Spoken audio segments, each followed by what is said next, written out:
Hey guys, I'm Brenda. We are going to continue the first book of Samuel. Today's story is about the time David fought Goliath. We also have our channel in Spanish, and the link to it is left in the description. This story can be found in 1 Samuel chapter 17. Let's hear the story. The Philistines gathered for battle against the Israelites. The Philistines lined up on one hill and the Israelites on another, with a valley between them. King Saul and the Israelites were camped in Elah Valley. A man named Goliath from the city of Gath came out from the Philistine camp to challenge the Israelites. Goliath was over 7 feet tall and wore bronze armor that weighed about 125 pounds. His legs were also protected by bronze armor. He carried a bronze javelin. The iron head on his spear weighed about 15 pounds. A soldier walked in front of him, carrying his shield.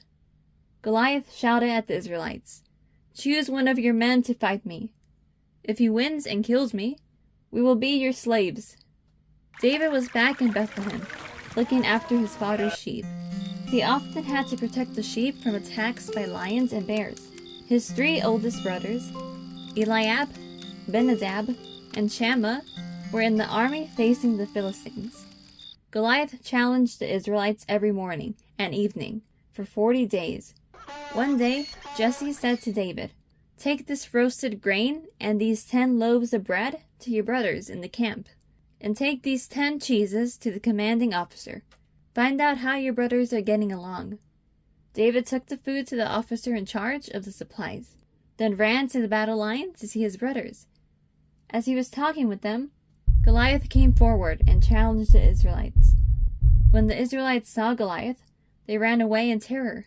David asked, "Who is this Philistine to defy the army of the living God?" They told him the man who killed Goliath would get a big reward, marry the king's daughter, and his father's family would not need to pay taxes. David was taken to King Saul. "Your Majesty," said David, "no one should be afraid of this Philistine. I will go and fight him." "No," answered Saul. "How could you fight him? You're just a boy, and he has been a soldier all his life." "I have killed lions and bears who attacked my father's sheep," replied David, "and I will do the same to this Philistine, who has defied the army of the living God. The Lord will save me from Goliath. Go, and the Lord will be with you." Saul replied. He gave David his armor, but when David tried it on, he said, "I can't fight with all this. I'm not used to it." Instead, he took his shepherd's stick and then picked up 5 smooth stones from the stream and put them in his bag. With his sling ready, he went out to meet Goliath.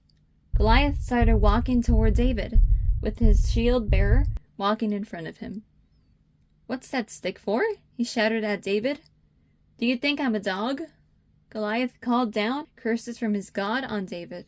"Come on, I will give your body to the birds and animals to eat," he shouted. David answered, "You are coming against me with sword and spear and javelin, but I come against you in the name of the Lord Almighty. Today the Lord will put you in my power. I will defeat you and cut off your head." As Goliath started walking toward David again, David ran quickly toward the Philistine. He reached into his bag and took out a stone, which he slung at Goliath. It hit him on the forehead, breaking his skull, and Goliath fell face downward on the ground. David ran, took Goliath's sword out of its sheath, and cut off his head.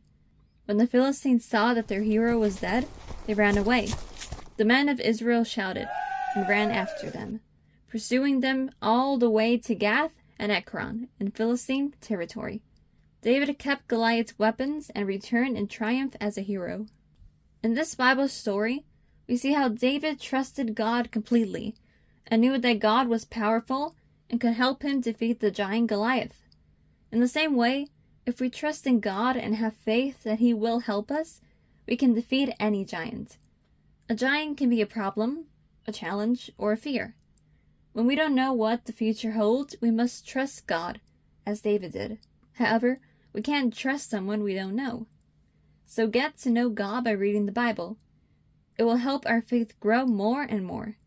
In the next episodes, We will see how David and his faith in God will help him because he still has many more challenges to face.